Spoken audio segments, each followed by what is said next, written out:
Ang guard, pwede po bang palabasin niyo na po kami? Kanina pa po kami ditong alas 3, saka pinauwi na po kami ng mga teacher. Okay naman daw pong lumabas na. Hindi pwede.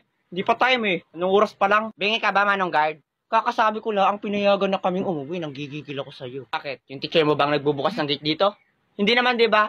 Kaya ako masusunod. Anong guard, nakikita mo to? Oh, lamunin mo, shoota ka. Kanina ka pa. Yan ang patunay na pwede na kami lumabas, pero mapaya ng principal.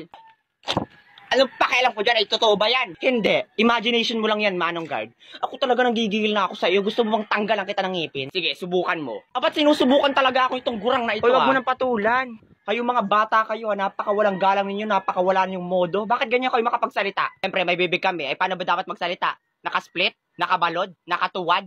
Ang bobo mo rin, Manong Guard, ano? Eh, saan naman kami dapat magsasalita? Sa kilikili o ayan, kausapin mo? Layo mo nga sa akin yan, baka may pasabog ka pa dyan eh. Kung may pasabog man dito, yung hininga mo na yon, halos nga lahat ng bagang mo bulok na eh. Baka nga tinutubuan na yun ng kamote. Lalong hindi ko kayo palalabasin, lalo ka ng bata ka, napakasama ng ugali mo, siguradong wala ka mararating sa buhay mo. Siguro kaya namatay yung nag-ampun sa'yo dahil ganyan yung bunganga mo. Huwag ka naman damay ng ibang tao, busit ka, makakarma ka rin.